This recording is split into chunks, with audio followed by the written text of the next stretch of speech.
Hello, everyone. Welcome to Rising. It is JD Vance speech night. He just gave a speech that was very personal. He started it off talking about unity and the assassination attempts and really spoke in great detail about the haves and the have-nots, growing up in a town that was forgotten by the ruling class.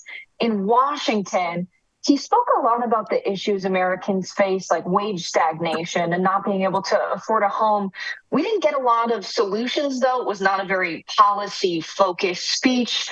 And although it was personal, we didn't hear much about his time as a venture capitalist or at Yale Law School. We did hear about a character, Mama. So much so, the audience was cheering for his grandmother, who raised him, chants of Mama, after he spoke about her threatening to hit with a car his friend who had gotten into drugs and her 19 guns, and the fact that she's a Christian who likes to use the F word. But by the end of the speech, they were chanting for JD Vance. Amber, is Mama the VP candidate now, or is it still JD Vance? Yeah, obviously this speech was intended to introduce himself to not just the Republican Party, but the broader electorate. He was someone amongst the potential VP picks for Trump who didn't have a whole lot of name ID outside of Washington, D.C. People, knew him as the author of Hillbilly Elegy, but if you haven't read the book, you really don't know a whole lot about his background. So I think that was the purpose of all of that, was just to introduce himself as and identify with Americans who have come from similar backgrounds.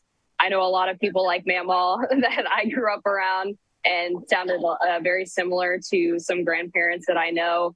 I thought it was a good speech to have someone come from that Appalachian background, where he talked about the fact that he would get phone calls from his family asking about people that he knew in high school and then informing him that they had died of a drug overdose.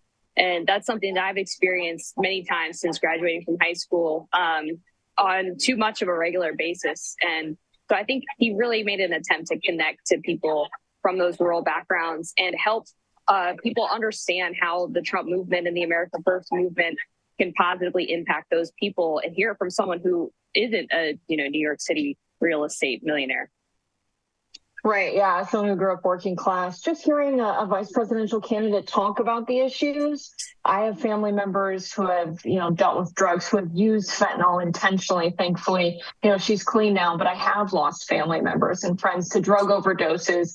So hearing that is nice, but I do worry that JD Vance, something he's criticized by not just me for, but a lot of members of the left in recent days, the fact that he had someone who was a executive at Purdue Pharma, who worked for Purdue Pharma as a spokesperson for his nonprofit intended to address the opioid crisis, the fact that his top campaign donor job title was CEO.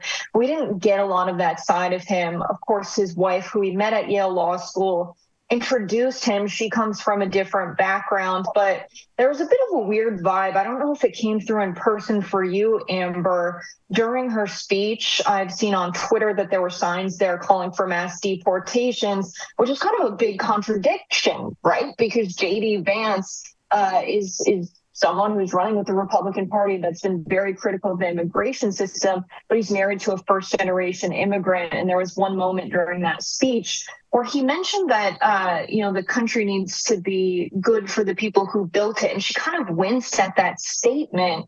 What was the energy in the room when she was speaking and introducing Vance? What the chatter was around me was that she was very personable. She seemed very authentic and did a very fine job of helping to present the side of JD that someone who knows him really well would see. I don't see the contradiction in the signs about mass deportation. Her parents are legal immigrants.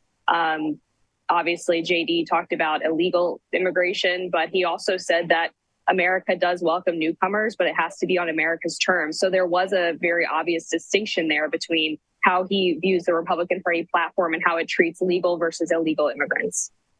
Yeah, something else I thought we were going to hear more from is how his opinion on Donald Trump has changed over the years, how there is a viral message or he even referred to Trump as Hitler. I thought we were going to get some kind of acknowledgement of the history there that, I was skeptical of Trump at first. He did say, I'm surprised that someone who's a real estate mogul from New York City understands a lot of the issues that I grew up with. But for me, it was really giving this energy of like selling people the revolution, criticizing the ruling class.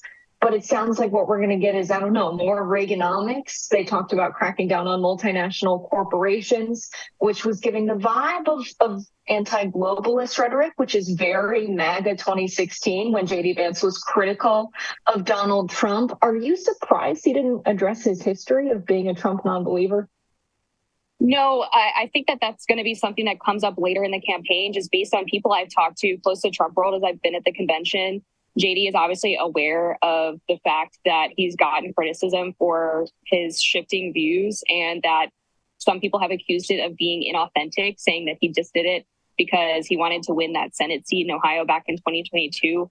My friend Ryan Girdusky, who's known JD since I think before 2016, wrote in his Substack this morning about the conversations that he had with him after Trump was elected the first time, and really detailing how his views were evolving in real time and how he was telling friends and family members that they needed to vote for Trump in 2020 during his first re-election campaign.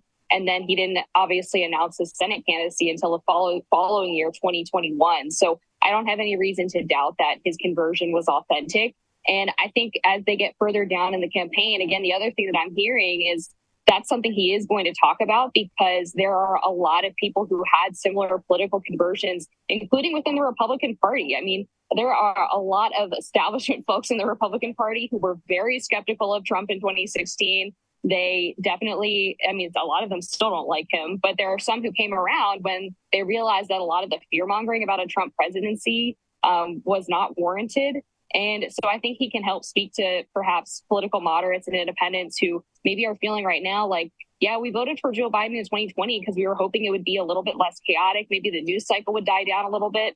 But now we've got rampant inflation, crisis at the southern border. We're involved in multiple proxy wars across the world. And things just didn't turn out like we hoped. And maybe when we had Trump, things weren't so bad.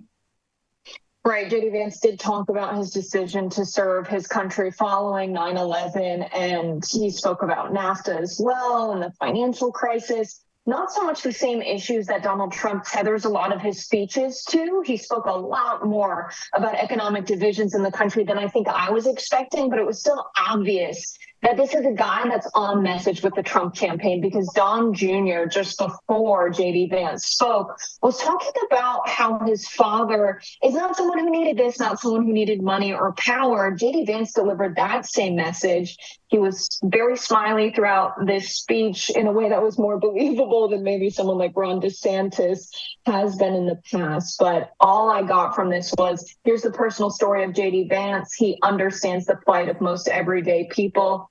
And he seems to be right on beat with Donald Trump, willing to campaign alongside him and spread the same message that even his own children are spreading. Amber, what are you anticipating the rest of the evening to be like and into tomorrow following this speech? Is this it for the night there? Are people filing out? Yes, that was the last speech of the night. They just finished the closing prayer, and people are filing out of the convention center behind me. As you can probably see, it's pretty empty at this point. There's always after parties every night at the convention. So cannot nor deny tomorrow in the evening session. He will give the last, really been releasing until basically right before the evening session starts at 5 p.m. But that's obviously what everybody's looking forward to. It'll be his first real public speech since he set up the speech he had written prior for the convention and was writing a new speech focused on American unity. I don't know if that's true. And I also don't know if it's a great idea. I don't know if it's the right move to survive an assassination attempt. Stand up to your supporters, to the American people with your fist in the air and yell, and then come out and have this very somber sort of almost backing down. You kind of have a right to be a little bombastic, and I think that's probably what his supporters want to see. But I think what JD Vance was trying to do tonight, your point about how he was populist takeover of the Republican Party, I think it's important to understand JD Vance is an incredibly intelligent guy. And what he brings to the ticket is Trump is very much someone who does policy based on instinct, based on observation. JD Vance is someone who is applying underlying principles to this idea of the America First movement and helping to articulate a broader vision of what that looks like and how all of these different policies work together to create a vision for the country that is very pro-working class, anti-globalist, anti-elite. And I think he accomplished that tonight. All right, Amber, try not to hit those after parties too hard. We're going to have more coverage tomorrow. Thanks, y'all. Have a good night. Jess.